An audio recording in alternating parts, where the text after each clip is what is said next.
Stinishedit is recorded on the unceded lands of the Wurundjeri Woiwurrung people. We pay our respects to elders past, present and emerging, and to any First Nations people listening. We acknowledge the long history of storytelling undertaken on this land.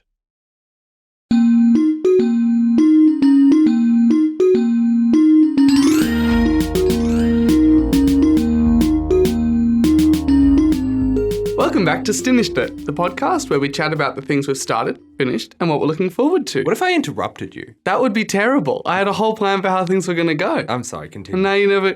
I'm Reuben, and I think humans should have, 6 digits, like a thumb and 5 fingers. I'm always 1 finger short. Anyway, this is... When do you need an extra finger? In what situation all the time. Okay, so, to open or close a door...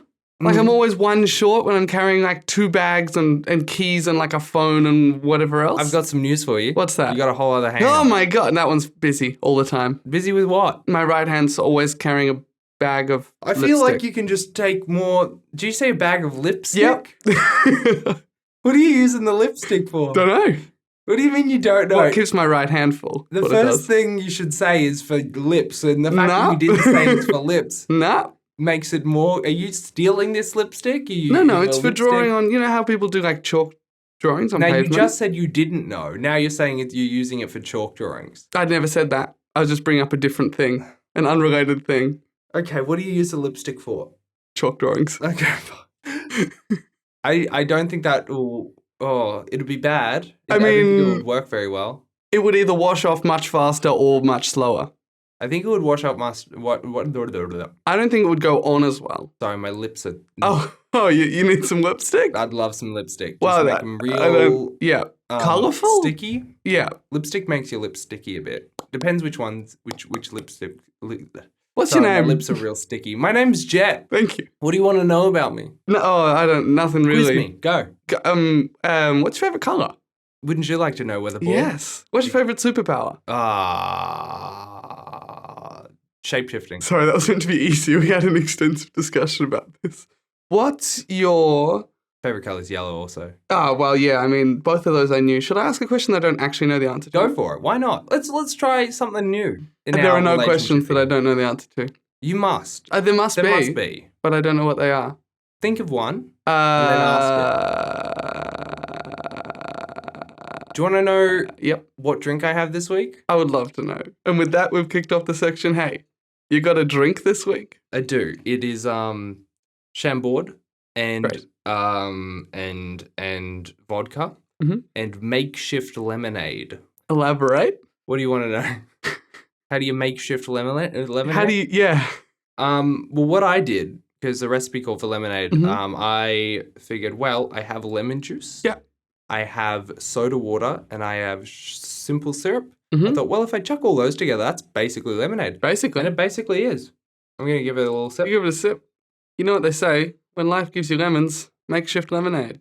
Yeah, it's pretty good. It's not bad. It's good. Ask me another question. That sounds like an actual nice combination. Yeah, it's pretty nice. It actually is really refreshing. What's your favourite place in the world? That's so vague. No. I haven't been to all the places in the world. No. Okay, I'll pick a random one. Bermuda Triangle. Great. Now, why? You said pick my favorite place in the world. Why is it that one? I don't know. It's the first one that came to my mind. Yeah? Yeah. Well, it's the same answer for lipstick, I guess. Okay, why? No. What's your favorite place in the world? Lipstick. That's not a place. I just said that. What do you mean? You haven't been? The Mecca store where you can get all your lipstick? Yeah, the holy pilgrimage to Mecca. You want to go to Myers? Yeah. Tens of thousands of people go every year to Mecca, and they do 3 loops around the thing. Around what thing? The lipstick display. Mecca go round? The Mecca go round, that's very good. Around the lipstick display. It's a real and then they go home way. and they talk about their pilgrimage. Okay. And everyone has to do it at least once in their life if it's in their capacity. What I'm picturing is there are a bunch of stalls with lipstick around the Mecca go round. Yep. And you just grab them as you go. Yep. Like a souvenir. No, what's like a sushi train, but you're the train. And it's okay, yeah. But they're free? What do you think of that idea? Free samples. This sounds great. I think that Mecca should hire us as their heads of marketing. I think that all shopping should be done like this. I want to sit down on a horse. Yeah. And be basically handed things that I want. I don't want to walk around. That's the worst part of all shopping. Worst part of shopping. I don't want to walk around. Almost as bad as like carrying so many bags in your hands that you can't open a door and you wish you had another index. That is the second worst part of shopping. Would you want an extra thumb or an extra one of the other ones? I was imagining it as an extra finger, but now that you raise the possibility of like a second opposable thumb. On the other side or on the more same grabbing side? and other side. It's really hard to imagine. I feel like I can see it there. I can see it right there. Finger, like another no, but it's easy to imagine having one fewer finger because you just stick that one that can't do anything together with the pinky or the middle finger, and then you got 4. That's easy. But I have 6. a step grandfather who doesn't have some fingers. Which ones? An assortment on either hand. Oh yeah, or on one hand. Some of them go down like just some of the way, like the top knuckle. Some of them go down to the big knuckle. I think he lost them in like a motorcycle chain or something like that. Ouch! Just oh god, fingers gone. Awful. They look pretty fun and stumpy. I don't know how he grabs things. I've never seen. No, I've probably seen him grab things. I'm sure you have. Like a fork or something. But yeah, I think I'd rather have extra fingers than have less fingers. Yeah, that's what I'm saying. But you on board? With an extra finger? Second thumb. How are you suggesting that we attach these? Where are we getting the second thumbs from? You're gonna give me yours. Okay. It's like a lottery. Okay. Everyone in the world picks a partner. Bit like they get matched up. Bit like organ donations. But you don't know who's the donor until you. I feel like a lottery flip a coin. and an organ donation are very different things. They're not. They are very different things. They're both based on luck, and they both shouldn't have to exist. Wow. Yeah. You don't think that when people need an organ, they shouldn't be given one from someone who's not using one? I think that everyone should have plenty. I think there should be spares just Everyone sitting around. should have extra organs. Everyone should have extra fingers and organs. You know how you get extra organs, Reuben? I'd be how okay they're with sitting fewer around? toes, though. Do you want to know how people get extra organs that are sitting around? Yeah, but there's They not take them enough from in organ general. I know donors. that, but like, Well, there's a huge you've got at waiting least list. 4 kidneys. What? That's true, but I'm an exception. Okay, that's pretty rare mutation, actually. But like, you've got extra ones. I would got 2 consent to lungs. fewer toes. That is one area where, like, if we can just make a bargain with the gods, wander around and say, hey, how many toes is a finger going to cost? If they say it's going to cost you an arm and a leg, no deal. But if they say, I don't know, 2 toes buys you a finger, I will do that. Okay, but I think We take off the second toe and the 4th toe and we add a thumb. You down? I was thinking about this today because I was wearing sandals where... I'm sorry, you were thinking about this today. Yeah. That's wild. Because I was wearing sandals and I don't know where these sandals have come from. My first thought, are these Reuben sandals? No. And I thought Reuben would probably tell me if I was wearing his sandals. They were just in my room. And I was like, well, I'm going to the beach. I might as well bring some sandals. I don't like thongs. I don't like the little bit that goes between your toes. It always like rubs too much. Yep. I'm not a fan.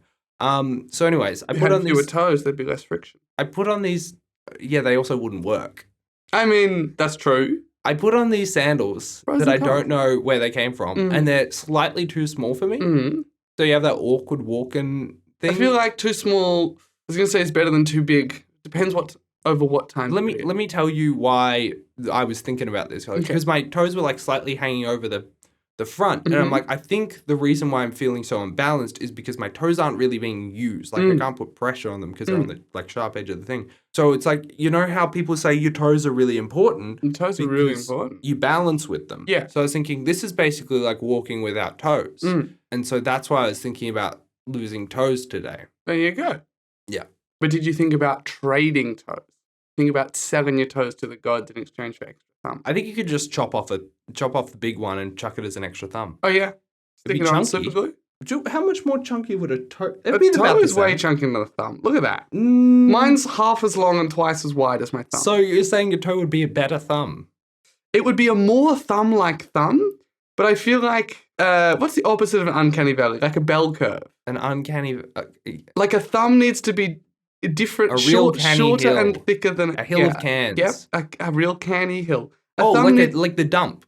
You go to the dump and you see like a pile of tuna cans. I think I'm gonna say a pile of toes. A thumb needs to be shorter and if they're a pile of fatter toes, than then a we finger. would have to have organ donations. But if it was all the way short and all the way fat, it would be useless. It would just be a thumbnail stuck like right into the side of your hand. Yeah. So it's a bell curve, and I feel like my big toe is a little bit too far on the thummy side of the thumb bell curve to be a good thumb. Yeah, but all of the rest wouldn't be good. They're all too small. They're all too small, but I'm not proposing an actual transplant. I'm proposing a bargain with the gods. I don't think you could bargain with anyone to trade toes for fingers. Really? I think fingers are way too There valuable. are some people who are willing to pay a lot for toes. How many fingers? What if you traded the finger for a toe? Well, I don't want that. I want maximum fingers. Imagine what you could do with fingers on your toes. You're talking transpose fingers onto toes. That would be cool. That would be so long. I was going to say, like, I could paint with them, but people can paint with their toes. Right now, look at your fingers. Look how long your fingers are. Look, take your shoes off. I don't care where you are. I don't care if it's on the train. Shoes, take off your shoe and you stop. It's summer. You're probably looking at them already. Make your toes available and just look at how different the length of your fingers and your toes are. And now imagine having your fingers at the end of your feet. So here's another funny ratio thing. The thumb was about, I guess the big toe is about half the size and twice the width of your thumb. But the toes get smaller from there and the fingers get bigger. So the ratio, at least for length, turns to like 1 in 4. And they're still probably half or a third the width of my fingers. So what's your point? That's interesting to me. Great, cool. And my favorite place is the Bermuda Triangle because it's interesting. What do you? Cool, I feel like you finally answered that one, which is good. It's not interesting. It was not? interesting at one point. When I was a kid, I was like, why don't we just send people there and figure out what's going on? What do they keep disappearing? No, just watch them. I like when it's used in fiction. Like Percy Jackson and the Sea of Monsters. Correct. That book you haven't read and that movie you haven't seen. Correct. Yeah. Why do you think it's interesting in Percy Jackson Sea of Monsters? Because they probably explain it with mythology. Yeah, there's monsters in the sea. It's probably the Sea of Monsters. It's that one. Yeah. What do we do on this podcast besides talk about toes and mecha? Mostly that, but occasionally we will talk about something that we've started or something that we've finished. And then at the end, we have a section called Up and Up. We also have a section called Mail, where we do mail. We do have a section called Mail, but only sometimes. Who do you want to start this week? Who started last week? Good question. I can never remember. I did. Okay. Do you want to keep up the trend? What do you want to happen? I want to go first. No, I'm going first. I knew that would happen. That's what I planned. Screw you. I wanted to go second. Do you want to know what I've started? I do. Okay. I have started the movie Ant-Man Quantumania.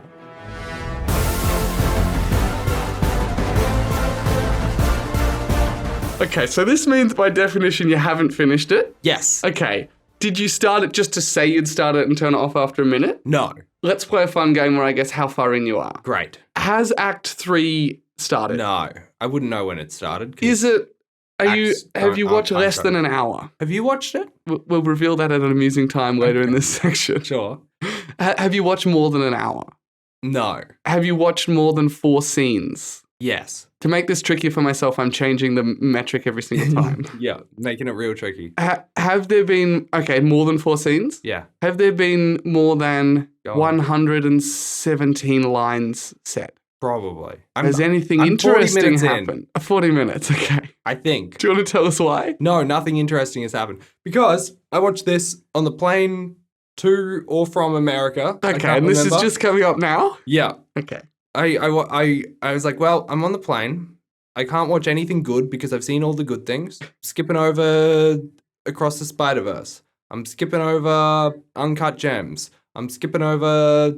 I don't know, name another good thing that I skipped over. Marriage Story? Creed 2, probably. I haven't seen that one. That was actually on my list to watch. Doesn't matter. Wait. Okay. All right. I was like, well, look, I'm not going to be watching Ant-Man Quantumania in any other circumstance. Correct. So I might as well watch it. You might as well pass when I'm literally way too many minutes. Trapped in a metal box with nothing else to do but watch movies. Makes sense. Sure, I'll put on Quantumania. This was the most boring shit of my life. Like, so boring. Okay, I watched 2 movies on the plane that I turned off 40 minutes in. Ooh. Okay. Do you want to guess what the second one was? I kind of do. Or do you want I feel like the guessing bug is not out of me yet, but how do we do this? Let's play it like 20 questions, so they're open questions. All right. What genre? No, 20 questions works with animal, mineral, or... It's also only yes or no, I just realized. Yeah. Okay, yes was or no. Let's go. Oh, yes, fun game. Yes, great. Was it an action movie? Yes. Really? Yeah, I guess it's action. Yeah, it's action. Did it have Ryan Reynolds in it? No. Did it have The Rock in it? No. Was it directed by a white man? Can you give me a bit of time to find out? You can do that while I'm stalling for time. Stalling for time. Wait, why would you? This is just a yes. This is a waste of one of my questions. The answer's going to be yes. You don't know that. No. But like, I'll tell you in just if a it's second. not, that's a huge clue. And I'm also going to be stuck. Oh, okay. Now you're going to have to give me a bit more time because I'm going to have to search the ethnicity of this person. Okay. I promise this is not our normal podcast content. Birthplace. Okay. What's going on here? Yes? Tell me. What would you... This is my third question. Do you want me to give you... I'll just give tell you me an if extra it's hint. Okay, more than a extra yes hint. or a no. Does that cost me a question? No. This person was born in New York City and is the son of Jewish artists. Raised in Hudson Valley and graduated from Washingtonville High School. There you go. That's going to really throw me off. Okay, so we have... So, yes. Okay. You just come up with a yes or no question. Well, was it over 2 hours and 30 minutes? Was it over 2 hours and 30 minutes? Hold on. Now I need to go back to the movie and find out. You want me to just have info on the movie ready to go? I do. Over how long? 2 hours 30. Yes. It is over that. Yes. Okay. Was it made before, December 4th, 2001? Why not? No. Okay. You counting? What are you on? Yes, that was 5. I feel like it's more than 5. Well, I only have 5 fingers, so I wouldn't possibly know. Go to your second hand. No, that one's holding lipstick. Oh, it is holding a lot of lipstick. It's all right. I'll close the fingers here and I'll remember that I've got 5 in the bag. Was it made before 2010? No. Was it made after 2017? Yes. After 2017, okay. Action movie, mostly, kind of. I feel like you're forgetting the fact that I watched this on a plane. You watched this on a plane, yeah. Well, that's hence the Ryan Reynolds question. Why would it be Ryan Reynolds on a... I don't know. I feel like that's a good thing to watch on a plane, like to watch Red Notice. Free Guy. Free Guy or something. Red Notice is only on Netflix, and I was already watching that. That's one of the reasons why I turned Quantumania off. Okay, so let me get in your headspace. You've flown out of New York City. New York City. No. This is a different flight. I can't remember if I watched this on the way in or the way out. I think I watched this on the way out, and I'd flown out of San Francisco on my way. So this is not the same flight that you watched The Batman? Yes, it is. It is the same flight that you watched The Batman. Mm-hmm. Was this the first movie that you stopped watching after 40 minutes? Actually, maybe I watched The Batman between New York and San Francisco. Doesn't matter. What? Was this the first movie that you stopped watching after 40 minutes? I think this was the second movie. Okay. Which is also not a yes and no. Oh, wait. Yeah, my question was... movie? No. Okay. So it was the second movie, but you stopped watching. So you watched Quantumania and then you went to this. Yeah, I thought this would be better. Is it... No, that's old. I forgot. Wait, it's after 2017. Yes. It counts as a question. Add it. What? I've asked that question. Yeah. Okay, I'm on 9. Mm-hmm. Suddenly 20 sounds like a very small number. I blew 4 of them on what year was it made and I still don't know. I need to know more about it. Ask some questions about it, I can't guess. just list actors and actresses, but that one might... Does it have Leonardo DiCaprio in it? No. Reuben, you can That's ask 10. more vague questions. I can't think of vague... Okay, is the colour palette orange and teal? No. No, okay. No. Better not be. It's not. Okay. It's tangentially related to an orange and teal movie. Is it black and white? No. 12 down. You're going to lose 20 questions. I don't think I've ever seen... A robot can do this better than you. Oh, yeah. Have you seen that little toy that...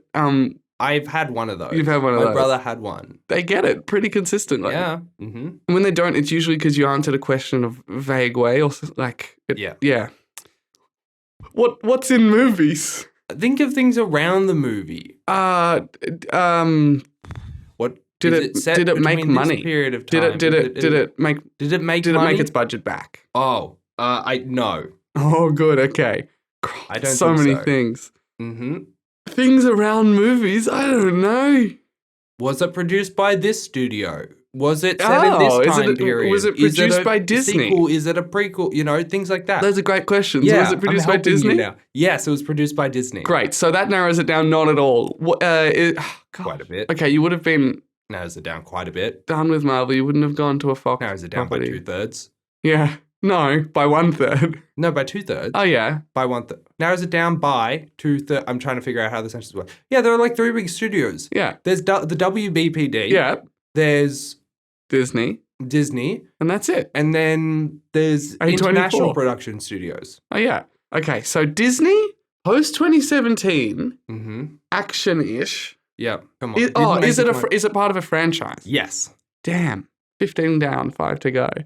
You're getting somewhere. Am I? Yeah. I feel like I could have been here after 5 questions, not with 5 to go. Very easily. You really thought of some good questions to ask. My goodness. Is it a prequel? What are the 4 options at the 20 questions? It says yes, no, maybe, or... I don't know. Or I'm going to have to say maybe. It's maybe a prequel? Yeah. Maybe a prequel. As in partly a prequel? As in, I can only say maybe. Okay, that feels like the clue that should tell me what it is. Yeah, for sure. Let me have a good think. All right, what are you up to? 16, maybe 17? a prequel. As in, okay, so is it...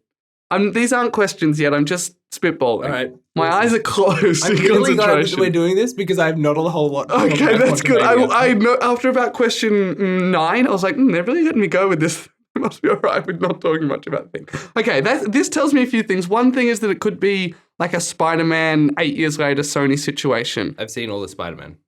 Have you not seen this before? I've seen all the Spider-Man. No, I haven't. Wow, is that a question? Yeah, fine. That's question 17. Okay, no, I haven't seen this before. Okay. Why would I turn up? Reuben, is it... Okay, no. Just a quick... Once again, yeah. I went on this flight. I looked at the movies. The first thing, I've told you this, I don't think have I mentioned this on the podcast before? What? Me looking at movies. No, you just told me. Okay. Listeners, I felt so bad.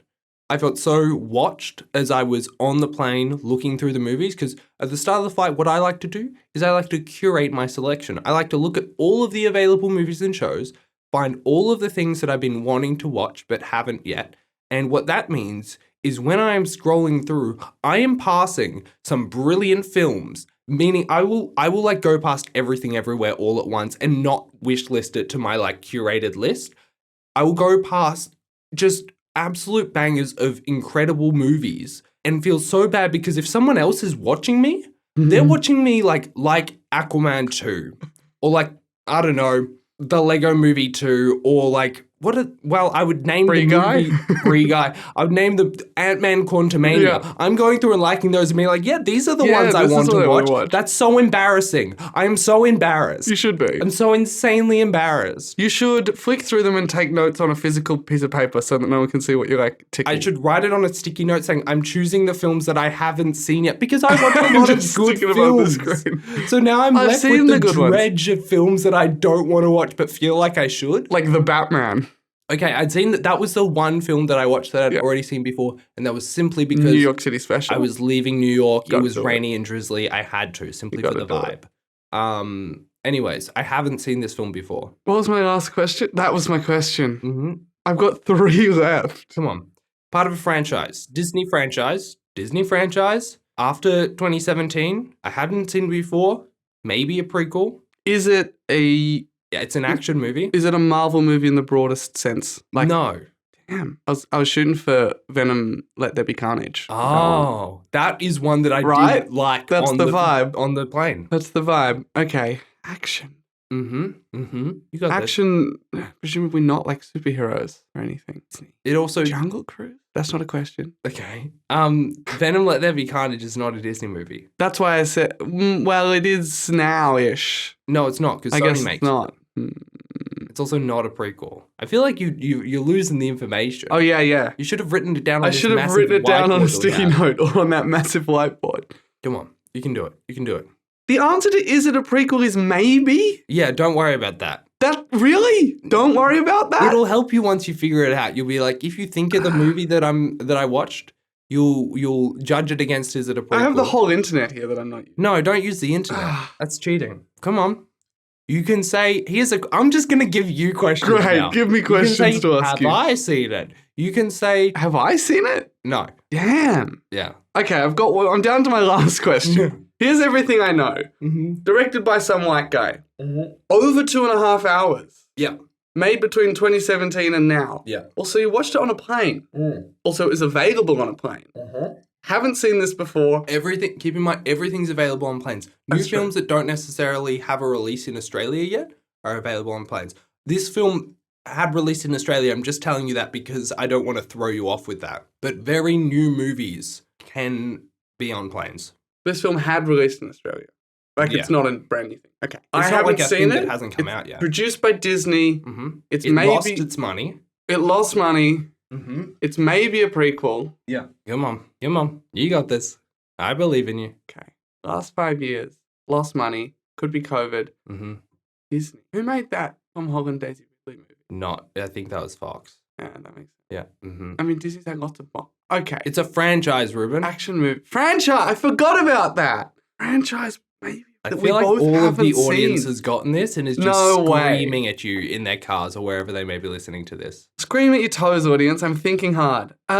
We both haven't seen it. I have now. Well, 40 minutes of it.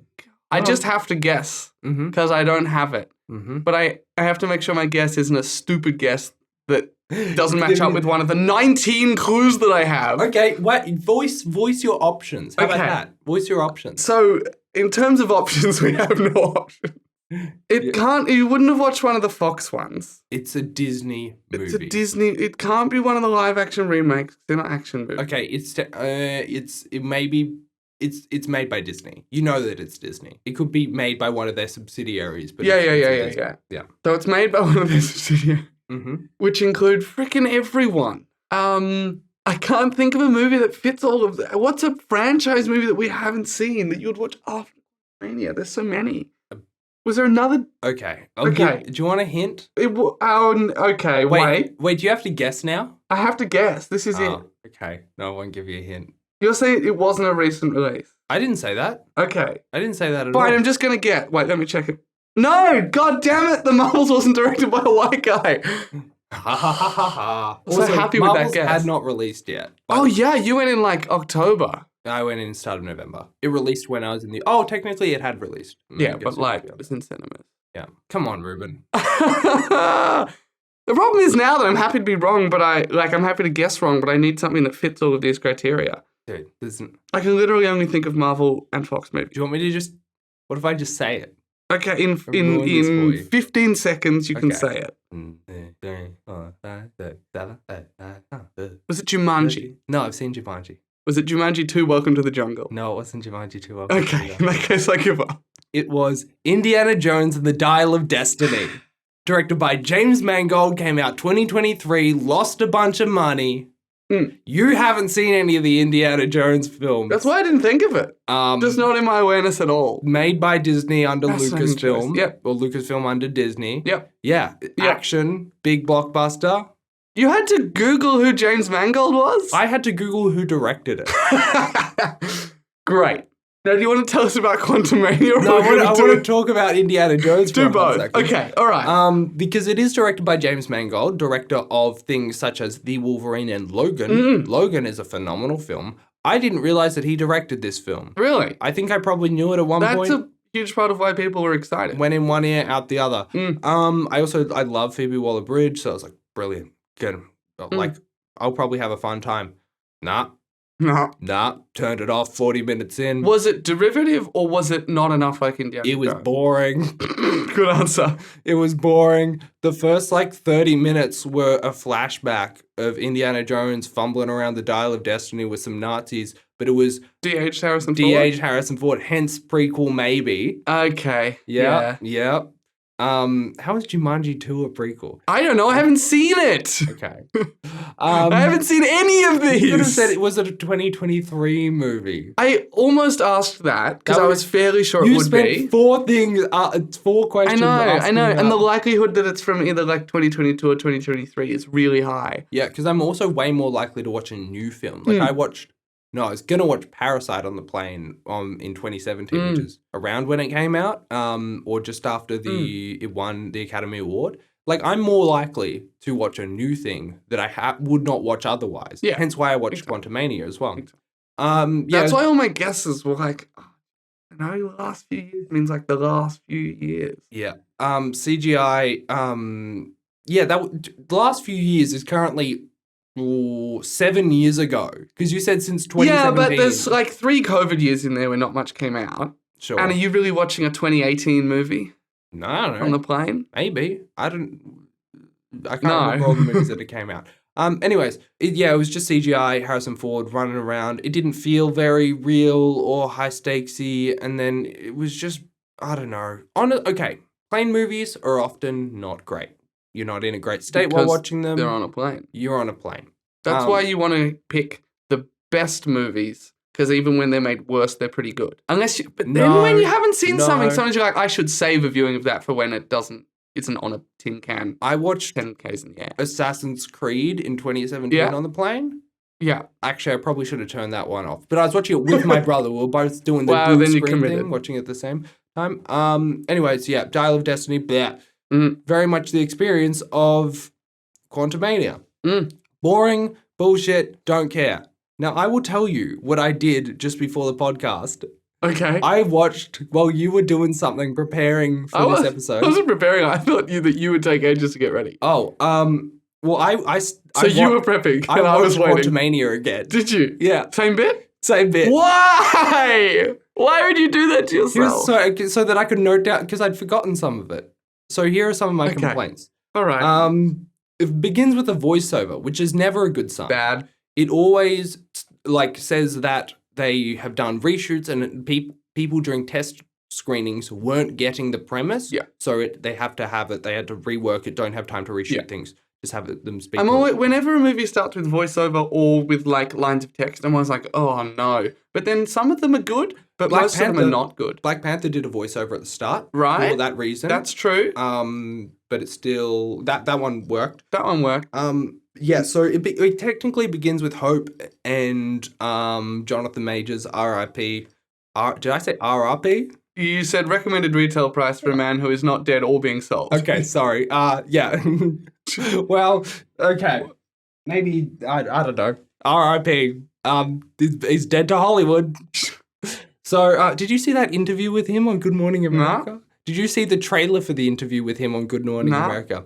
Is it post conviction? Yeah, Is it now? It's his first talk after Hollywood. Let him sit for a bit. People are drawing comparisons between the trailer for that interview and Homelander trailers in The Boys. Cool. Yep. It's very much like, will Jonathan Majors return to Hollywood? What does he think? And he's like, yeah, I think I will. I hope so. I don't know why he's British in my head. But it's like his first time chatting to the American people after the conviction. Look, I screwed up. It's very much, but it's very much teary-eyed. Yeah. But it feels very dramatized with this weird stage voiceover. Managed or something, or yeah. A real R. Kelly situation, if you get what I mean. RRP. So, begins with the voiceover. Okay, this is one of the lines in the voiceover with Paul Rudd, and to some credit, the voiceover ties into the story because he's reading from this book that he wrote called Small Things Matter, or I Swear It Gets Bigger, or it's because it's cold. That's why it's so small. And the line... Wait, so that's the in-universe Ant-Man memoir, right? Yeah, memoir. Yeah. So this is the line. Well, this is just some of the sentences. I still can't believe it. None of this should have happened, but it did. It's a pretty good world.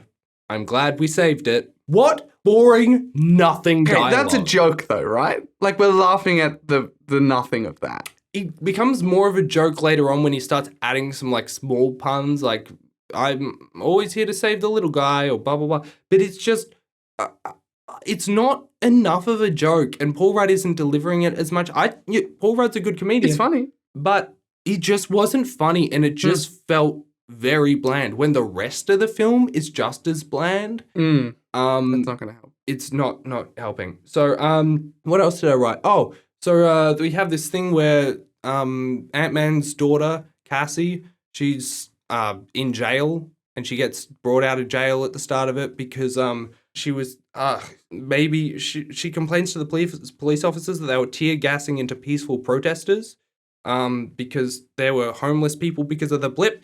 That's an interesting thing. Homeless people because of the blip. Wait, I'm going to stop you there because this is Marvel, and we created the blip, which is this really interesting like sci-fi concept that we could explore. Yeah, but we have to bungle it every time. So could you take that interesting thing that Cassie's dealing with and bungle it for me? Sure. Please continue. It ends in a joke of her having shrunk the police car and gives it back to the police officer, who's like, "I know you took it," and she's like, "Oh, by the way, here's this toy car, this toy Hot Wheels car." Thanks. It's just the one concept that we have to muck up every single time it comes up. Yeah. So just making sure we mucked it up in this film. It felt very much performative activism. In a way of like, Marvel has been, in movies, or mainstream movies have been critiqued of performative activism.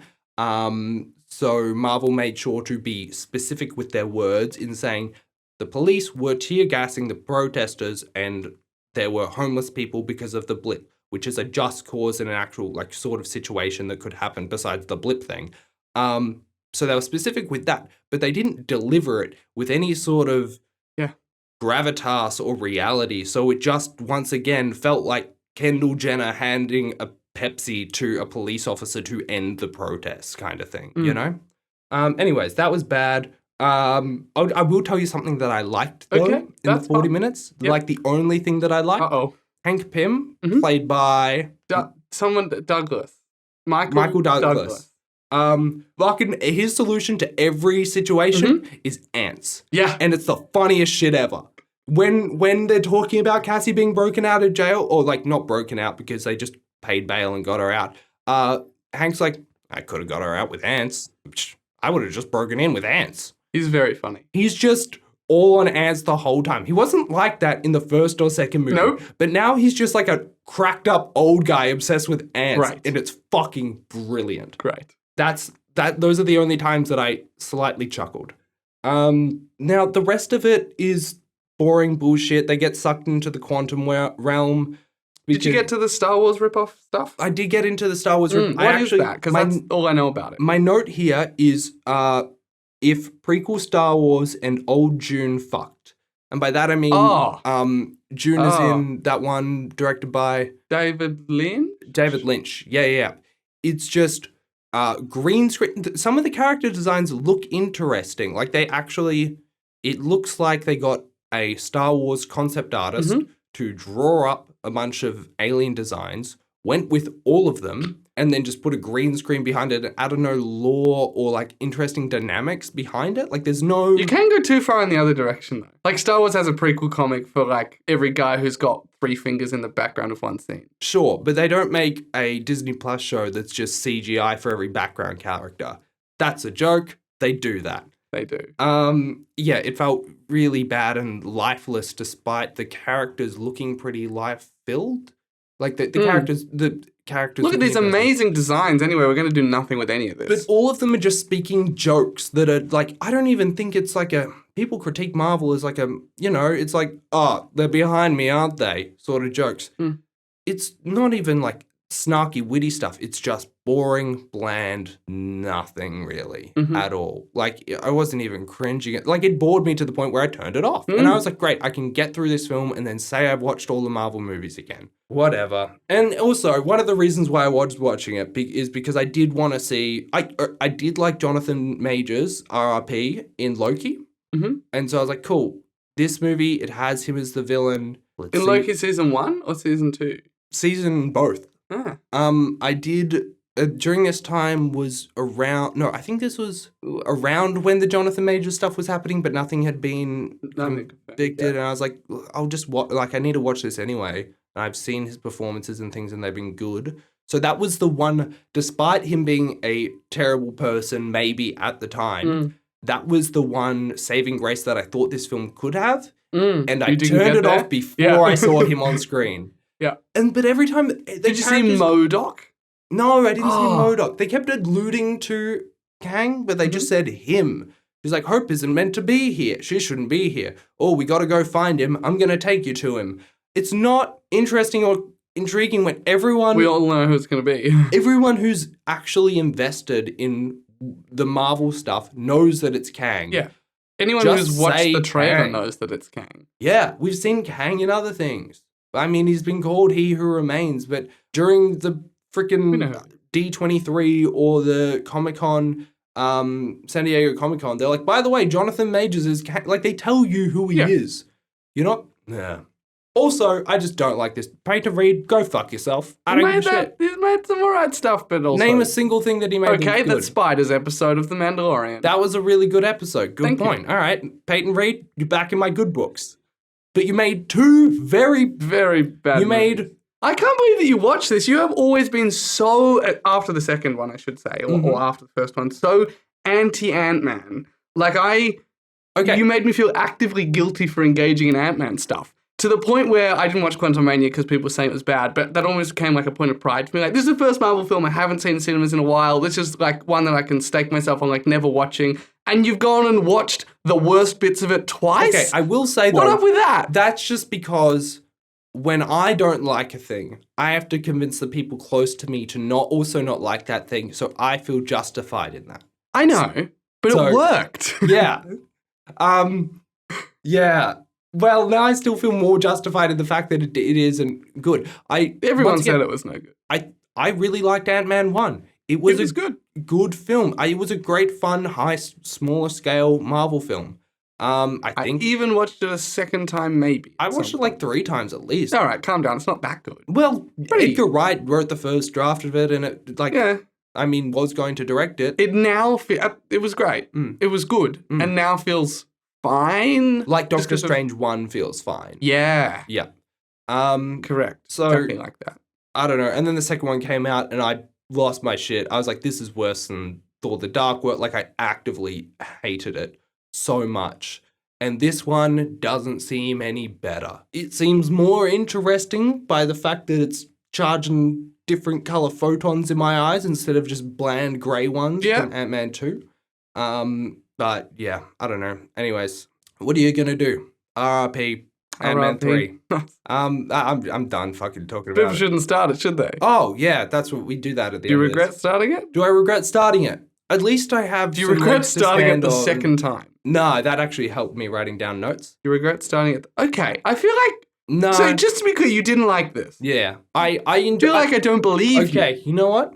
If I didn't watch this film, and then stop at 40 minutes in, I probably wouldn't have had the guts or the momentum to stop Indiana Jones Tale of Destiny 40 minutes in. I think I might have even watched them back to back. Because also, what I was doing on that's still shorter than one movie. Now, I may have been... What happened is I'd start the movie, I'd pay attention, I'd get a bit bored, and I never do this at home, but I was on a plane, it was basically empty, so I was like, fuck it, I don't need to impress anyone. Unlike the plane there, where I had everyone to impress. Everyone's eyes were on me. I was playing Cult of the Lamb. I was playing some Hades when I got a bit bored. And then at some point I was like, this is actively annoying me, hearing this movie in the background or looking up every time I die. So, yeah. Anyways, I don't know. I did, whatever. My answer, do I regret starting it? Whatever, maybe. Do I recommend starting it? Maybe. Do you want a movie that you won't like that has Bill Murray in it? No, I've got Zombieland 2. Now, did you watch this movie, and did you like it or hate it? Oh, you think I secretly watched this movie? Yeah. No, that was a red herring. You fucking... Of course I didn't watch it. Reuben, what have you... What do I look like? Someone who would go to cinemas and see The Flash? You're making some weird choices this year. Look, I respect choosing to watch just an absolute piece of trash, all right? Yeah. It's really fun. Do you not but you're picking weird pieces of trash that aren't fun, I feel. Do you not respect me not telling you about it? Because it sounds like that's what you're most angry about. Because I watched The Flash, didn't tell you, wasn't planning on telling you until I didn't have something to talk about on the podcast, and then we deleted that podcast because I didn't record it. Well, I can't be too angry about that because of my penchant for just finishing a video game in a weekend while you're away. So I feel like I have no legs to stand on. But I've done it twice now where I've watched. But I have 6 fingers to stand on, so that's something.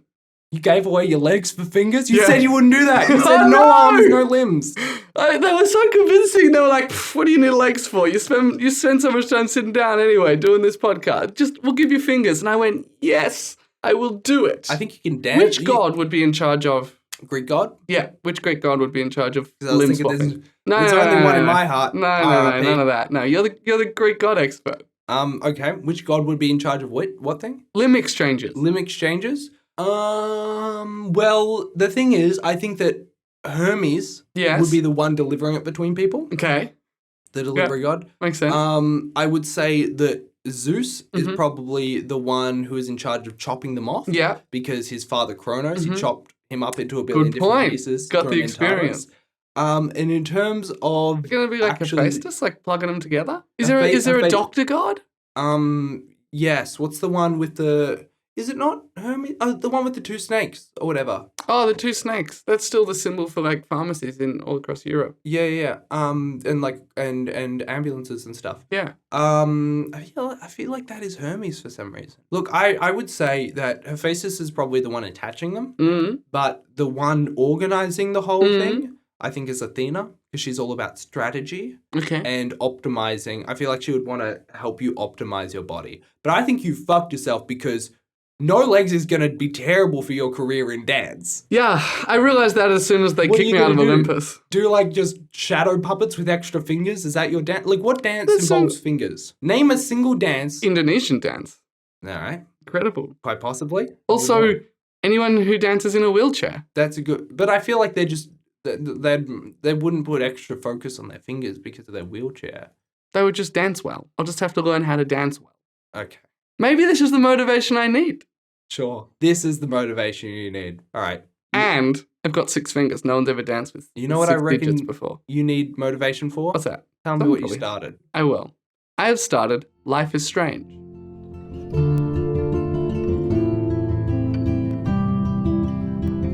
Don't look at me like that. What is that? Are you disappointed? You had to know this was coming. You suggested it to me last week. I did. You said No, you didn't say anything. I said, Reuben, you should start a video game. Yeah.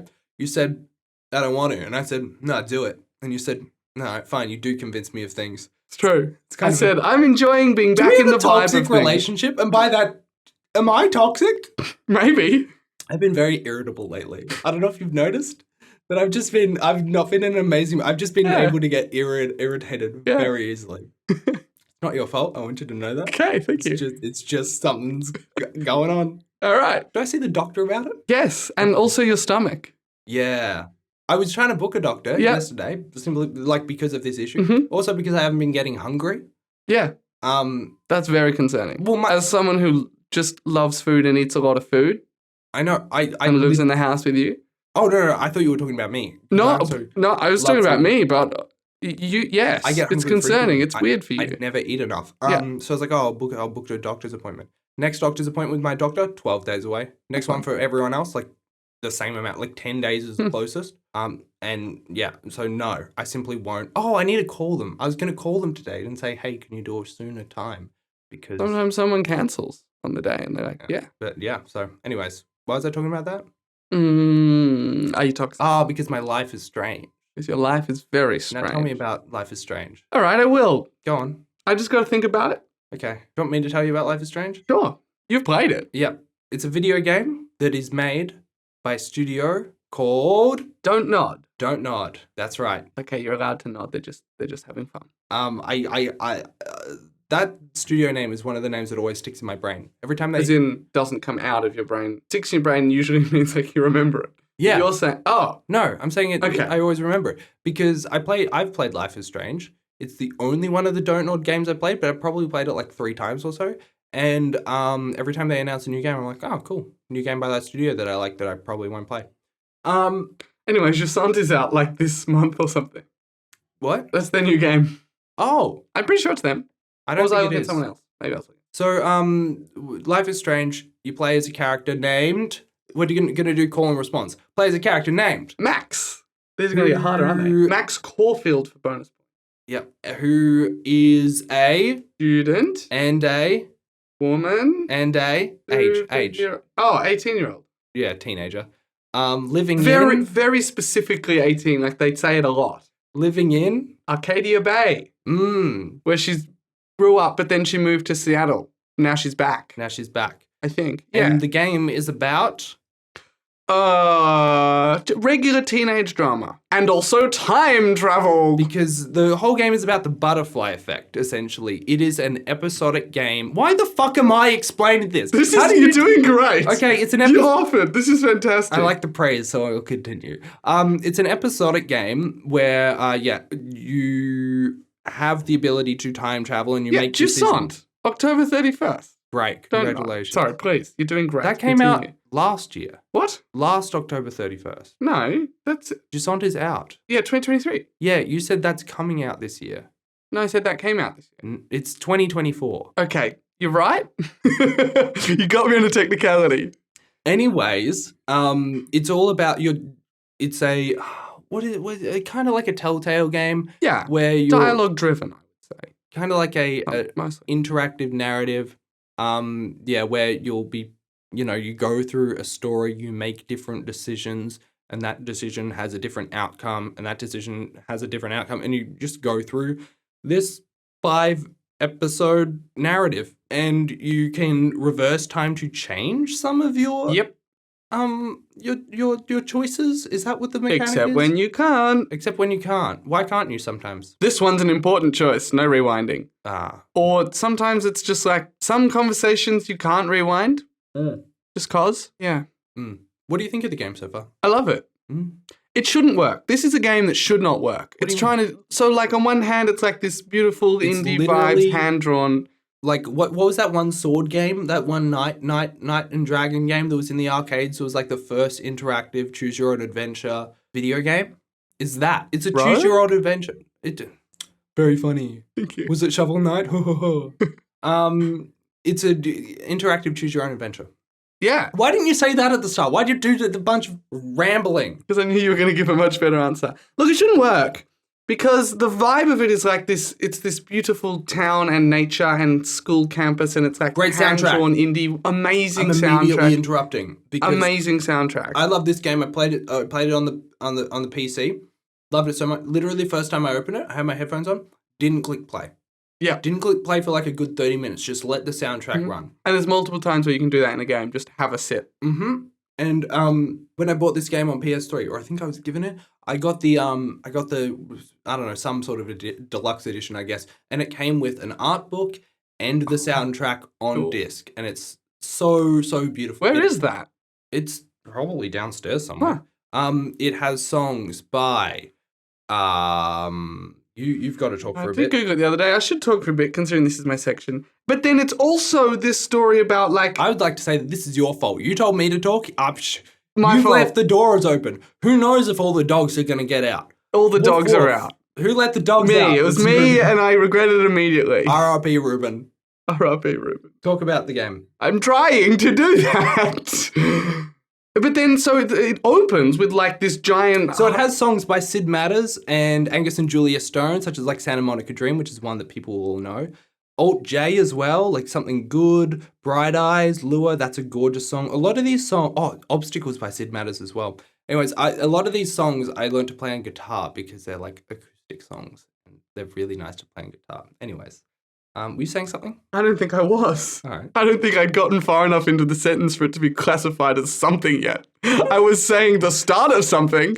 It wasn't Who knows Something what that Good was? by Sid Matters or Lou or whoever I said it was by. Go. It's just the vibes of this game is so different. There's also like this impending like hurricane, supernatural disaster something. That's the first thing you see in the game. And then it's like, in the game, it's like, what are you actually doing? Well, sometimes you're just having a nice time with friends and feeling good. And sometimes...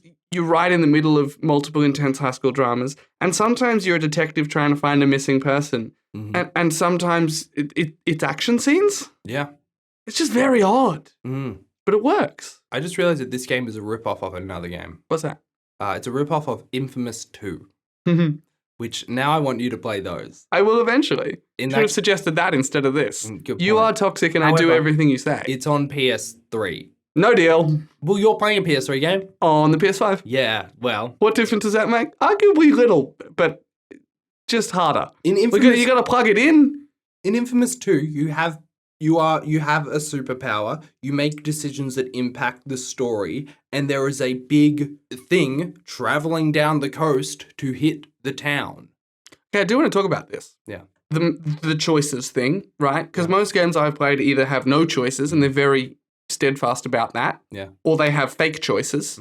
Mostly it's that. Like fake dialogue choices or decisions that you make but that don't really affect anything, or maybe there's like two endings or some option. Like if you're a bit nicer to people in Red Dead, you'll get some cheaper guns sometimes or whatever, right? I call those fake choices. Yeah. I'm not not opposed to fake choices because often the player feels like they're making a choice and that's kind of what matters. Was it BioShock, the last one, being the infamous example where players kind of cottoned on to the fact that the final scene was the same scene with 3 different filters color over it, and people lost their freaking minds. It was Mass Effect? It was Mass Effect 3. But then they added an extra DLC that was the real ending. Yeah. Anyway, so that's the kind of example where it goes wrong. The fun thing about this is I just don't know what the other endings are or the other possibilities. Like one character invited me to a party and I said no because I thought that was authentic to the character. And that's just a scene that I'm never going to see. Wait, and what about in the game? Nice. There'll be story elements. Did you say yes or no to the... I said no. There'll be was it authentic to your character or the character? Both. There's just stuff I'll never see. And that's cool. And I believe that it is there as opposed to like when you choose a dialogue option, you're like, I would have ended up in the same place without this. The weird thing about Life is Strange is that I can reverse. It's like so many games will give you an option and then that's it. You commit to it and you spend the whole time wondering what the other one was. But because I can reverse, I don't spend my time wondering. I just don't reverse. When I first encountered this, I was like, oh, this is going to be a problem because I'm going to want to explore every avenue all at once and I'm not going to be able to. Nah, I just pick. And especially with the big decisions, the character Max will then have an internal monologue that's like, oh, God damn it, I shouldn't have done that. And I'm like, I know that you're fucking with me, game, and I'm going to stick with it because you would have said no if I did the other thing anyway, which is great. It does feel a little bit aged in some moments or like of its time. Is this 2013? Yeah, probably. Great year for video games. In the sense that like there is subtext, but a lot of things are textual rather than subtextual. Like characters will kind of lay it out for you. And Max has one of the main mechanics of the game is walking around the world and pressing triangle to look at something. And Max will say something in her head about it. 2015. Max will say something in her head about it, which kind of is great because you get this insight into the character that you're playing. But it's also like, all right, we're sucking a lot of the nuance out of this because she's just telling us what she thinks about everything, I guess. But then because of, I don't know, there's a nice kind of goopiness around it because you don't know what was scripted and what was based on a choice. I mean, it's all scripted, but what was based on a choice you made? Yeah. They're like, well, that seemed obvious, but maybe that's only this version of Max that I'm playing through now. Yeah, anyway. Yeah. Funny one. But it's just really nice. It's just a nice world to be in and sit in and to just walk around. But that's nice. Except when all the full-on bullying happens also. Yeah. This game is brutal. It's Real American High School. One of the first things that I watched you do was look at a map of the school, and then Max said, wow, kids really have to memorize the map of the school these days. Brutal. Yikes. And that's in the, not quite technically in the prologue, but that's like first 10 minutes. Yeah. And then immediately someone gets shot. Oh, yeah. And then immediately someone gets shot also. Yeah. There are like a bunch of these games. Are you going to play them all? Don't know yet. Okay. As someone who's played through this multiple times, did you feel the butterfly effect really strongly? Like, did you deliberately make different choices? Yeah. Yeah. On different playthroughs, I did make different choices. And ended up with quite different, like, I guess to a varying degree. Okay. So the narrative kind of plays out, like there is a start and an end point. Yeah. Like as you said, there's a hurricane, is it? Yeah. That's tornado, maybe? I don't know. Yeah. That's coming down to the town. And that's sort of the general end point of the game. But I'm no spoilers or anything. But there are large chunks and large scenes that are optional. So you will diverge and do things. Your relationships with characters definitely change. There are characters where if you fuck up by saying the wrong thing at the start, they will hate you for the rest of the game. And hold that with them, depending on the characters. And some characters are nicer and you can, make it up to them. I will say on multiple runs of the game, I did find there were some pivotal choices that I always made the same decision. Interesting. Just because I'm a sucker. And I'm like, well, I want to do this nice thing, actually. So at the end of each episode, you also get a list of what choice you made at every point and who like a global average. Yeah. Which I wasn't expecting and was interesting. Yeah. Did you, not did you, how are you feeling playing all of these? How many chapters are you in? One and a bit. I think most of the second, You never really know, but it feels like we're going to wrap up the second one. Because this game was episodic, it came out in parts. So you'd play it and then you'd wait for like a month or a couple of months and then play the next bit and then wait and then play the next bit, which is a very interesting way of playing it. I had friends, I waited until it was all out, but I had friends in high school who were playing it as it came out, I and mean, they would chat about the fascinating decisions that they made. Yeah. So it would have been interesting to be within the social zeitgeist of big time. that. Social zeitgeist? I don't know. Yeah. Yeah. Yeah. That would have been super interesting. But now, because it's been so long since 2015, you get no spoilers, really. That's true. Unless I spoil something for you. That's true. But I can't remember the game. So I'd have to play the game. It's also sometimes feels like a puzzle. Like sometimes you have an objective and you need to solve it using going back in time. Yes, for sure. There are some scenes where it's like, I wish those were a bit more complicated, maybe. They will be. Yeah, there are some puzzles. It's interesting that you mentioned there are puzzles, because I remember that there's this one really impactful scene where somebody's life is on the line. Mm-hmm. That's all I'll say about that. But you don't want them to die. Mm. So you're trying to say the right things and do the right things so that they don't die. And you have to use your going back in time to change certain things, but you only have a certain amount of going backs or something. You only have a certain amount of going backs in time. So you are trying your best to get this right and sort of just brute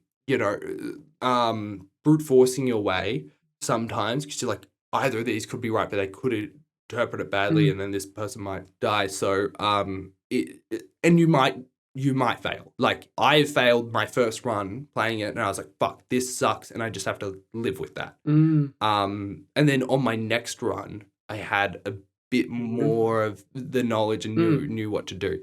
So there are puzzles that you need to solve, or you want to solve as the character, or seem like, okay, this is a clear thing.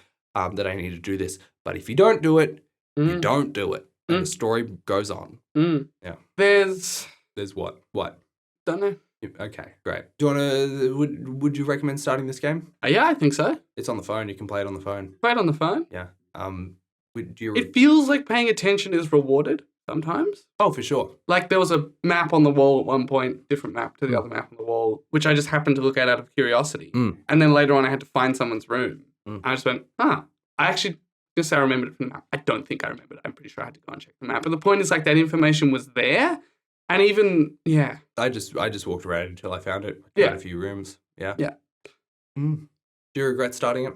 Oh, one thing that is weird about it is some decisions are reversible, some are not. You don't really know which one beforehand. But some you make the decision and a butterfly appears on the top, like, left of the screen. And it says, like, this decision will have consequences. Yeah. Huge, not a fan of that. Not a fan of Don't tell me which one's the significant decisions. Like, some of them are obvious, like, are you going to intervene here, or are you going to, like, hide and take a photo of the scene or whatever. But some of them are not obvious, that they're a huge, just a dialogue choice, or you suspect that it might have an effect on your relationship with the character. Don't tell us explicitly. When I was, like, 15 or 16 when I played this, I wanted to get my first tattoo. I wanted to get that butterfly, and this decision will have consequences on my arm. Interesting. I thought that'd be cute.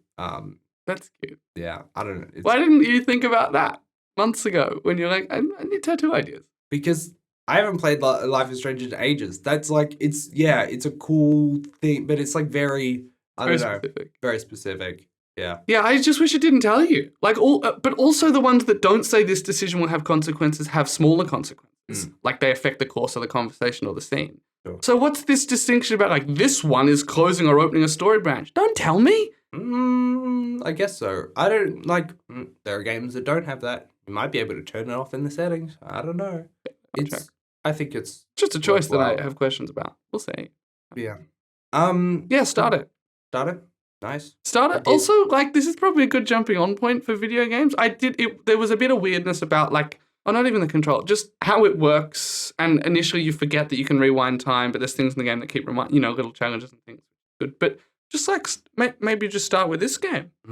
It's just a nice game about friends. It is a really good game to start. And also it's snowing in the middle of summer. Don't worry about it, though. It's a nice game about friends. And also everyone has a gun, but don't worry about it. It's just a game about nice friends. And also there's drugs everywhere, but don't worry about it. It's just a game about nice friends. And also there's some of the most brutal depictions of bullying I've ever seen on screen, but don't worry about it. It's just a game about nice friends. On the topic of drugs being everywhere and brutal bullying, and a third thing that you said. Would you like to tell us what your finished it is? Do you want me to tell you what my finished is? I do. I have finished the movie Bodies, Bodies, Bodies. Pull up to the mansion, pull up to the party. All my friends are so hot, we gonna get it started. Pull up. Oh, we're doing this. Of course we're doing it. I told you to watch this movie. I watched this movie and then we didn't talk about it at all because we didn't see each other that weekend. And then you've just, like, before every podcast, you've been like, and we might do bodies this week. And then we just haven't. And this is like the third or fourth one. So that's what I mean by, we're doing this now. 2 episodes I have literally in my notes, in my notebook, finished it, bodies. I don't know why I didn't do it. I think I swapped it out for something. Last week you swapped it out last minute because you wanted to be angry like me. That's true. Yeah. This is a 2022 horror film starring Rachel Sennott, Amanda Stenberg, Pete Davidson's in it, a bunch of others are in it. It's good. Sure is. What happens? What's the premise? It's a horror slasher film, and it's a bunch of people. They go to a house, like a mansion-y house, in the middle of nowhere while a hurricane's coming through the state. Because they're like, great, we'll just have a weekend away, all our friends, and just bunker down and have a good time and drink a lot and do some drugs and just, I don't know, be vaguely rich people who just get to do whatever they want and be mean to each other. And that's what this film is, except people start dying. What? Yeah. There's how much are we spoiling this? Okay, I'm gonna talk non-spoilers and then I'll talk spoilers. So, what I like about this film is all of the people in this film are horrible people. They're all. I love a film with horrible people. Oh, I love a film with a bunch of bad people. Uncut Gems. Right. Great film with horrible people. I think that the horror film works well. Especially horror slasher works well with having horrible people in it, because any dumb decisions that they make in that, like, Scream-esque sense, or any of those horror slasher 90s films where you're like, why are they doing this? This is so stupid. And often they're depicted in those films as, I don't know, like a dumb white ditzy girl, or like for some reason an African-American person is the first one to die and make stupid decisions.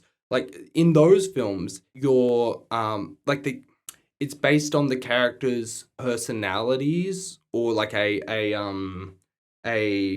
stereotype of their personalities as to why they're making dumb decisions. Whereas in this, it's their, like, stature and their worldly knowledge, I guess. Because these are rich kids who get to do whatever they want. They've got, like, a huge house with a pool to themselves for the weekend, is the vibe. They got, like, katanas hanging on the wall and, like, literally an insane amount of cocaine. Yeah. And so I think horrible people in a horror slasher film works well, because it's like, these guys are just making stupid decisions. Yeah. And I don't care about them to some degree. Like, I'm interested in the whodunit, but less interested in the people, which is why what the 90s ones were trying to do, I guess. The way this film works is, like, it sets up the murdering as all the characters, they get together and like, okay, we'll play like murder in the dark, but they call it bodies. But they turn all the lights off, and then if someone is a murderer, like, you put all your names in a hat. It's Among Us. It's Among Us. Yeah, you find the person, tap them, then they're dead, and then if someone else finds them, they'll yell bodies, and then you'll be like, oh, okay, now we need to find someone out. I was in the thing with the thing, and I saw this person go this way, and you give dodgy vibes. Exactly. RIP the dead person, but we got to move on with the game. And the dead person who is just alive because the game, like, can't say anything. Can't say anything. Yeah. So that's the premise, but then murders start actually happening. Real murders. And I think that this is, I don't know, this was like one of the only horror slashers that I've seen that I've really quite liked. I like the way they presented it with, like, visually, because it's in a hurricane. Everyone's sort of chill with the hurricane until the lights go out and the electricity and service goes out. Yeah. And all these people, like, Gen Z, so they're like, I have no service. Also, while murders are happening, that's also scary that there's no service. So they're all using, like, their phone flashlights to walk around the house, which is, I don't know, you know, symptomatic of whatever the movie is trying to say about people being on their phones and such. And so but I think that's like just a really interesting way to like light a contemporary horror slasher film. It means you're never quite sure what's going on. Yeah. And it's also something where a lot of films would do it for 5 minutes, then someone would turn the lights back on. Yeah. But about like maybe halfway through this movie, I was like, oh, this is the whole thing. Like I wasn't thinking about like this is too dark or No. I'd just gone like, oh yeah. They're sticking. And then I had to realize that I was like, okay, yeah. This is what we're doing because there's no lights in the middle of this hurricane. It also adds some great tension because everyone has a phone. Everyone's like, well, fuck, the batteries are going to die at some point. And they'll probably die at different rates. And when you're like, one of these people is the killer. So the whole time that, more people are dying and you're like, well, fuck, who is the one killing these people? And they're turning on each other. At the start of the film, you can tell they don't all really like each other. Oh yeah, it's tense. Like they all have this air of self-importance. Yeah. And they're hanging out with other people because they think that it will up their self-importance or how they're perceived to the social media or the, other peers. And so it's all very superficial. So their relationships are very, very frail and built on very little. So when they start turning on each other, it's great to see these characters start yelling and throwing insults and saying, well, I didn't like you anyway and I fucking hate your podcast and blah, blah, blah, blah, blah. Oh, that was so funny. There's a great line where it's like, your parents are rich. And they're like, they're upper middle class. Said with like a dripping disdain. So it has that great tension. And I think what was really intriguing for me was how all of the characters connected with each other and how they truly felt about each other and how this being put in a situation where it is life or death and they start to not trust each other, how their relationships unravel and what the truth is about how they really feel about each other. Because for me, I guessed the ending of this film, I guessed the twist like 20 minutes in, like basically immediately after what is revealed later happens in time with the movie. I fucking knew it. I guessed it. So the whole film, I was like, I know what's going on. I straight up like this is not a surprise. So what was intriguing for me, the fact that the film was still engaging when you know what's going on. It's like you jump straight to your second viewing. And so that the relationships were really interesting because despite the situation, like them, the tension being like the whodunit thing, there was still a lot of not all of the lies and the way that these people were. I guess I'm just trying to say lies again. All of the lies were laid out. Not all of them relate to who the killer is. So I was very, very much still intrigued with that to find the root of these characters' motivation. Not just for, is this character motivated to kill the other people? That was very fun and interesting. I don't have a lot to say about this without going into spoilers. Do you want to go into spoilers? Let's do it. Great. So, I fucking knew that nobody killed anyone. As soon as Pete Davidson's character, as soon as they found him with the sword outside, I was like, well, it's raining outside. He was holding the sword, or the sword was left outside. He probably picked it up or slipped and fell, and the sword cut his neck. Nope. But you didn't clock that it was the champagne opening necessarily?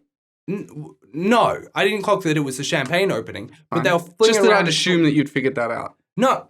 So your guess seems slightly less impressive, even though it's incredibly impressive. You really set my expectations too high. Why would I think your intro? The way you told me to watch this movie was, I fucking called it 20 minutes in, watch this movie. I knew that he killed himself with the sword by doing something dumb. He was outside with the sword. He sliced his own neck. Everyone's out there like, fuck, someone killed him. The self-importance on these motherfuckers thinking if I was out there, I'd be like, okay, this person's dead. We need to fucking sort that out. But immediately everyone jumps to the conclusion of, there's been a murder. But the audience also does, because so many of the tropes that have been leading up to that point are like murder mystery-ish. Yes. Like the collection of people coming together, the like closed location, the impending storm, the point of view characters arriving and being, exposed to these dynamics. Like it feels like a murder mystery, and then someone dies, and so your brain goes, this is a murder mystery. My brain went, no, these guys are idiots. These guys are so fucking stupid. You knew that it was a glass onion. Yeah. Because there were so many hints to it not hints to it, but the whole time, all of these characters were doing so much cocaine. I'm like, fucking, obviously they were doing it to like cope with the situation, but I'm like, you're all on drugs. Somebody has died. There's a hurricane going on. The lights are out. You guys are just freaking out over nothing, and you're going to get more of you killed by accusing people. And that's what they do. They the find whole movie. the one guy who has like camping equipment with him. They're like, well, this guy's a murderer. Let's hit him in the back of the head with a dumbbell. Yeah. And then he's dead. And it's like, well, the person who killed him. Yeah, that was a cool scene. But that like person who killed him, they're like, well, you done the murder. Yeah. And then someone falls down the stairs. I'm like, yeah, someone's going to fall down. You're outside in the rain. Everything's all wet. You have no light. They spread an incredible amount of blood over the side of those stairs on their way down, can I just say? Like, they must have, like, smeared their cheek all the way across the whole thing.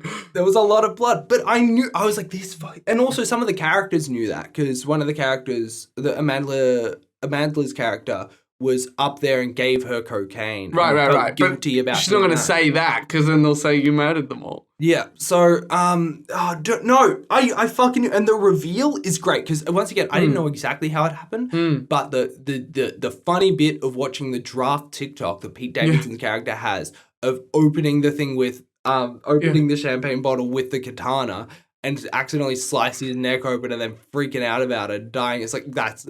Yeah. All of these characters are idiots. Yeah. They're so stupid. And they'll do anything to get kind of status. Yeah. This is a really, like, anti-Gen Z movie made by a slightly older person, which is interesting. I'm not offended on behalf of our generation, but I was certainly like, wow, this is going pretty aggressively. See, when I watched it, I didn't think it was anti-Gen Z really at all. Well, I'd read a little bit about it, the themes of it after you recommended it. I think I just, like, I was looking at it on Letterboxd, and I think there was a journal article about it. Yeah. I didn't read anything about it. I didn't know anything about it. I went into it blind, and while it has Gen Z, so they're on their phones, they talk through a group chat, and so like there's some tension because like they didn't know that two characters were coming because they didn't say they were on the group chat. No one said that this guest person was coming. The TikTok video, all of that stuff, them freaking out when there's no cell reception. I felt it less of a critique of Gen Z and more of a horror slasher that's featuring Gen Z characters. Yeah, that's fair. Because I can't imagine characters that are like real people in their position, so well-off people who are in a situation where they highly value their social stature and aren't very nice people. In that situation, doing anything but what happened. I didn't think it was an exaggeration. Maybe it's a critique of wealth. All of these movies. Sure, yeah. Well, not all. Like, a lot of these films are like a critique of... like, a lot of the horror slasher stuff from the 90s is like, when you have sex, then you die. Right. Which this didn't do. It's just like, if you do a bunch of drugs and then run around a house screaming, you're probably going to slip and fall and cut your face off on, I don't know, a set of workout equipment. You know? Like, all the characters were dumb. They pulled out a gun at one point, and I'm like, also, there are so many hypocritical things. Yeah. At one point, one character's like, they were looking for a gun because they're like, we need something to protect ourselves with. I'm like, you fucking idiots. Why would you go and actively find a gun if you think one of you is the killer, then you bring a gun into the mix? All they needed to do was sit in the lounge room and put a couple of phone lights on and just sit there. Yeah. Every time that they wander off into the house, I'm like, you fucking idiots. Yeah. Now you're all split up in the dark and there's a murderer.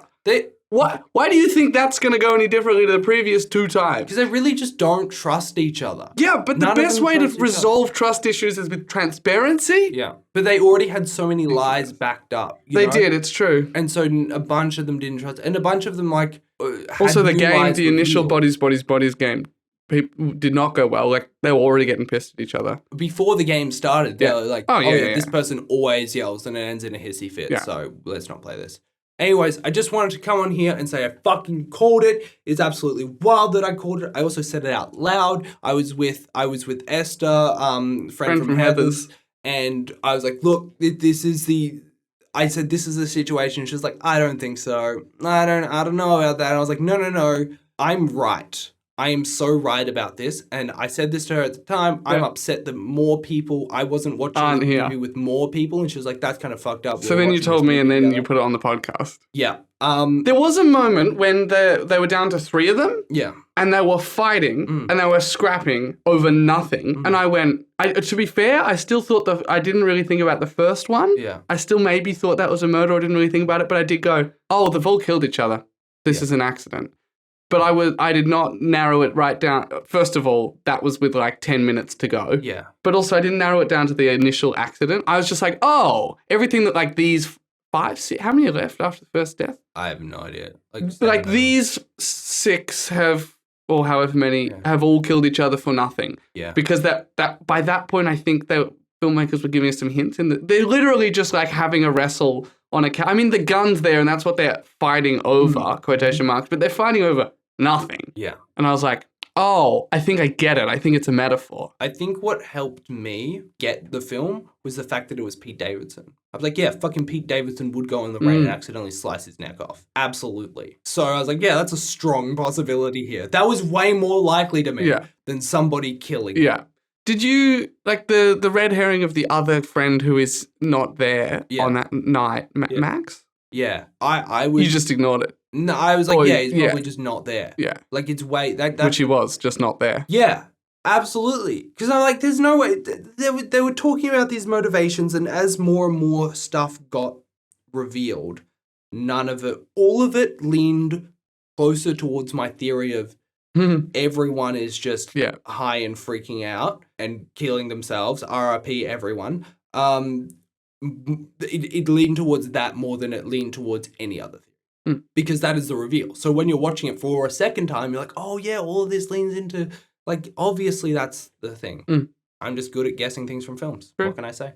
Anyways, Bodies. Go watch it if you haven't seen it. If you have seen it, watch it again. It's fun the second time. I can vouch for that. I've only watched it once, but I can say I've had a second viewing. Highly recommend finishing it.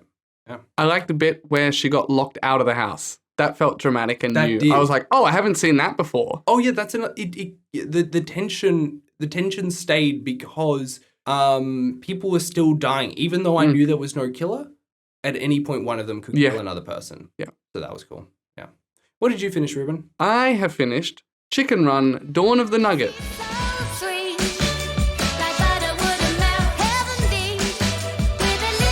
Great. You know I famously hate Chicken Run, right? No.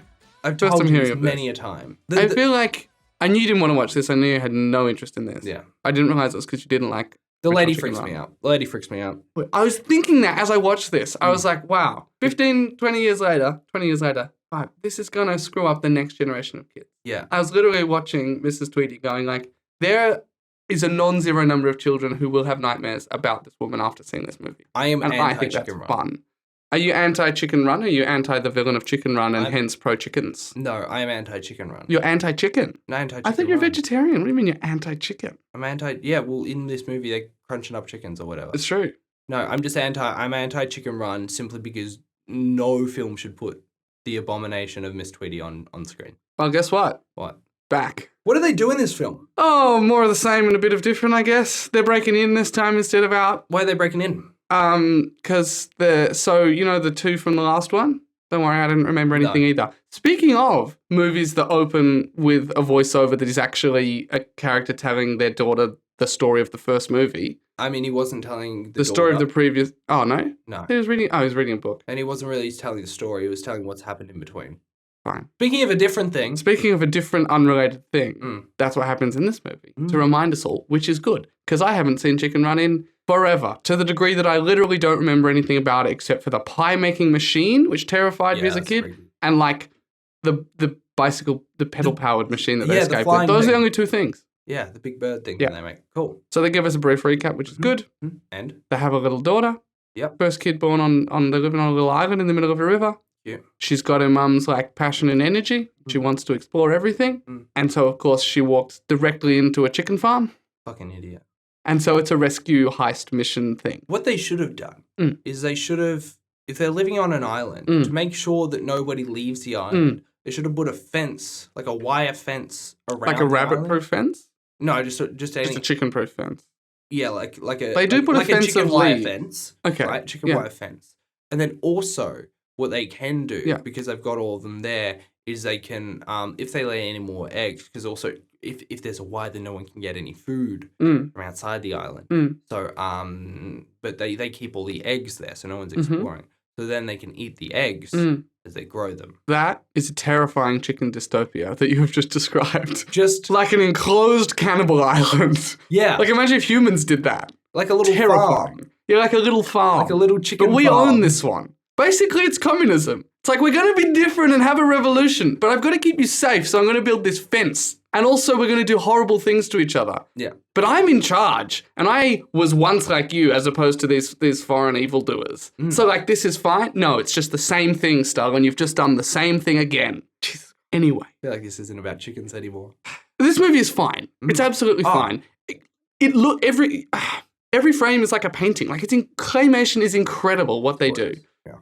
And there's sometimes when I'm watching a scene or a joke or a line, and I'm like, thinking about the literal hundreds and thousands of hours that went into, every single minute of this movie. It's like, this is the best script you could write for this? It's not bad. Right, But it's just like, really? All that into this. But the reason I wanted to talk about this on the podcast is because it is a fairly good example of something I've been trying to categorize recently, which is a thing that I'm calling kinetic movies. The fuck does that mean? I don't know yet, but it's got they're the movies that I want to watch when I've had a huge day and I want to turn my brain off, so that's part of it. Okay. Kinetic movies have like energy and momentum and they move fast. It's not just fast editing though. It's distinct from like a short time between cuts. It's camera movements. It can be things moving in the frame or cameras moving, whatever. But like any like tracking shot or like zoom or pan or like a dolly shot, those all help when the camera like it has a sense of forward momentum or something. The Knives Out movies are really kinetic. John Wick is really kinetic. Oppenheimer is kinetic. I think it's got a montage is like a super kinetic thing, right? Sure, that's like that's like the epitome of it. You might like The Flash. I don't think I would like The Flash. It's a character that goes fast. That's the other thing I said in when I was thinking about this. It has to have weight. It can't just be fast or lots of elements moving, because like the finale of Avengers Endgame, lots going on, not kinetic, because none of it feels weighted. I feel like it feels weighted. Some of it feels weighted, but not, like it's not kinetic. Okay. It doesn't have that sense of momentum. Some Wes Anderson movies, super kinetic. But some not? Some not. I don't know. I've only seen Fantastic Mr. Fox. That one seems like it would be kinetic. Yeah, it's got those quiet, talky scenes where you just watch the sunrise, though, which is fine. That's They're like good Oppenheimer. scenes. Oppenheimer is 3 hours. I'm not promising that every minute is going to be kinetic. Tenet, not kinetic at all. No, not kinetic. No. Okay. I'm intrigued with this new genre of movie. Men First Class, kinetic, I think, in my memory.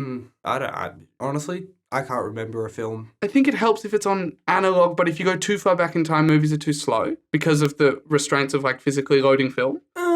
I'd say no. I'm going to say no. Okay, like I just was struggling to think of I feel like a Charlie old Chaplin kinetic. is probably the most Perfect kinetic. example. Yeah. Great example. Thank you. The first old film that I could think of. It's a good one. Probably very kinetic. Very kinetic. There's something the train here, right? One. Yeah, the train. I was thinking about that. That's kinetic.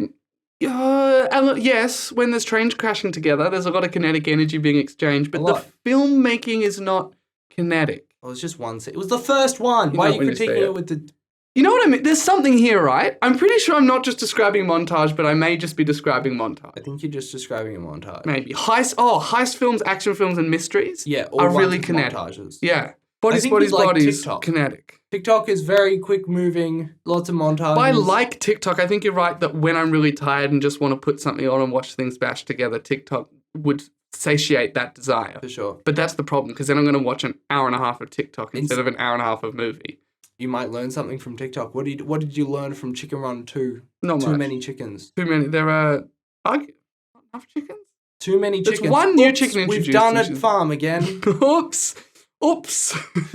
It's me, Stalin. I've done a farm again. Stalin 2, this time with chickens. Stalin Dawn. Okay, there's a couple of great jokes. Mm-hmm. That classic like Aardman animated humor.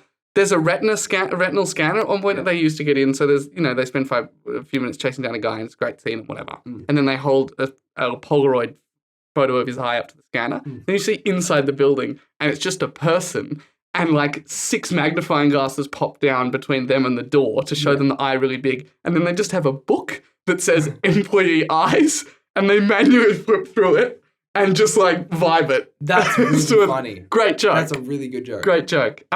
That's a really funny. I like that. The gates in it's like a James Bond villain spy facility kind of vibe of this new farm. The gates are called like Nugget 2 or whatever. That's funny. And a third one that I had in my head. Right. Seems like a fun movie that's real kinetic. It's fun and kinetic, and it's just like I think once we watched 2 scenes, I was kind of like, I think I know what this is going to be. Why didn't you turn it off 40 minutes in? Well, it wasn't bad. It wasn't not enjoyable. Okay. Just the most 3-star movie you've ever seen. Wow. The most just a movie. Everyone was really hyped for this one. I'm sad, even though I was never hyped for it, I'm sad that it wasn't great. You don't like sequels that come out a long time after, though. Yeah, I'm talking exclusively about The Invincibles. The Invincibles. And by that, I mean The Incredibles. I've got Invincibles Season 2 on them. It's a bit like that. You would have the same response, because it's like, things are mostly the same, but they've added some new elements, but it's a little bit too shiny and has lost something of the original charm. Sure. And it's just fine. Yeah. It's just, maybe it's even good. Okay. 6 out of 10. 6 out of 10. 6 nuggets out of 10. 6 nuggets out of 10 chicken. It's a really inefficient farm. That's a terrible farm. Yeah. God, maybe they should go back to whatever Stalin was doing. Maybe. Say what you want about the guy, at least he was efficient. Yeah. At least the chickens ran on time. Yep. At least the nuclear missiles ran on time. Because it's chicken run. Yeah. At least the chickens in Stalin's ran on time. Farm, at least the chickens ran on time. But now now the chickens have taken over and it's not Stalin's farm. I don't understand this metaphor anymore. It's Animal Farm. The joke is Animal Farm. Oh, it's Animal Farm. I mean, the joke wasn't Animal Farm. The joke was just what you said sounded like communism. But now that I think about it, it's just what we're describing is a metaphor where there's a farm and the animals take over and then they do a communism, which has already been written and it's really good and it's called Animal Farm and we both read it. Fuck. I never read it. Fuck. I read some of it. Thought we had and a then new watched thought. The movie because my teacher said, "Why haven't you read it yet?" And I was like, slow reader. They said, all right. Good. It's better than 1984, I feel. I know, bold statement. I wouldn't know. Haven't read it. Would you recommend finishing this film? Yeah. Do you regret finishing this film? Yeah. Brilliant. Time for the next section? Sure.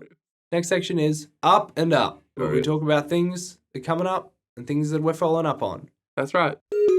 Every time I'm bringing it up, I'm talking about up and up. Not the theme song. Reuben, why don't you give us Me? a start? I just went. I can go. Go for it. I really want to go, and I won't let you go now. Okay. Okay. We're doing coming up first? Yeah, as always. Oh, okay. Total Control Season 3 is coming out. I think it's starting this Sunday. This is an Australian show made by the ABC. It's a political thriller, and it's good. It's got themes and stuff. The main character is an Indigenous woman. The Prime Minister at the start of the show is a woman. It's really good. Do I have to say more things? No. Great. What are you following up on? I'm following up on the best superpower. Okay, what's the best superpower? Well, we've already put our votes in, but there was some data that I accidentally collected during the week. How do you accident? I was in a group of people, and the prompt given to us was, what superpower would you like to have? Okay.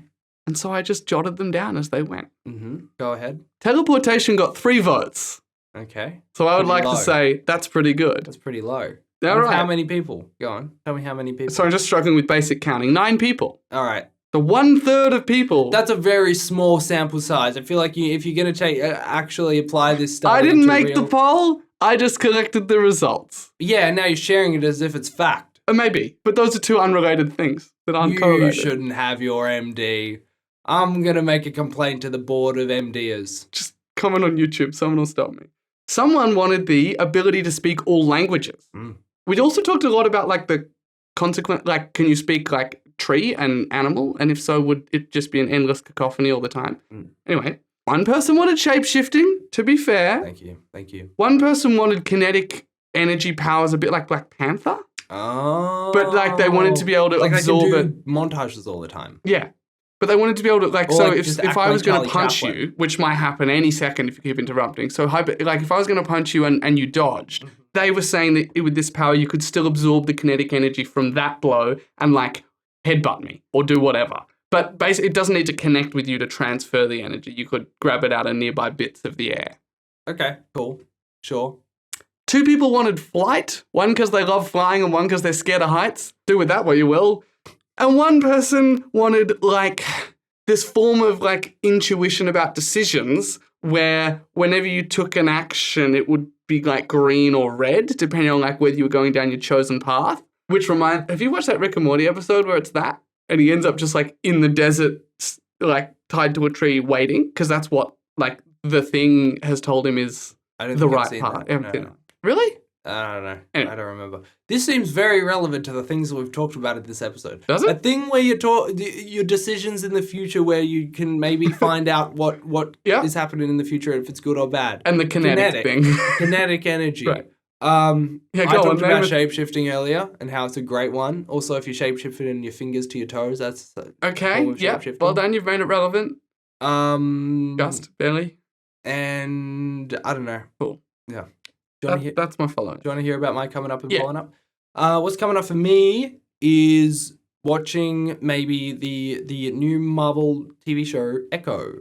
I was going to have a chat to you about this in real life. All right, what's the chat? Yo, I hear it's good, and I also hear it's bad, and I also hear it's fine. What have you heard? I've heard nothing. Right. I've heard that it is harkening back to the Netflix Marvel shows because Daredevil is Daredevil and Kingpin is Kingpin, and it's all R-rated, and it might be interesting again. That's what I've heard.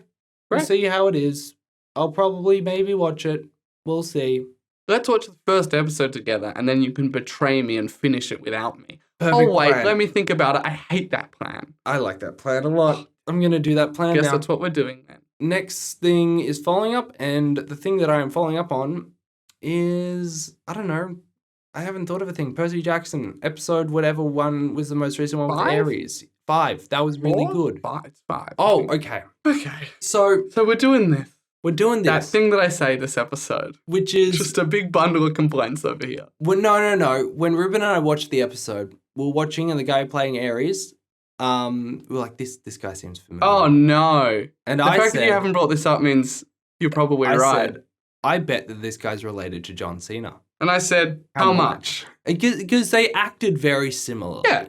They acted extremely... Like, they had the same sort of cadence. They had the same sort of performative value that I think John Cena brings to a role. You could totally be right. You could definitely... I wasn't strongly disagreeing. So, and I said $5. And I said, done. Immediately. Probably too soon. So, here's the thing. And then you said, do you know something about this guy? And I said, no.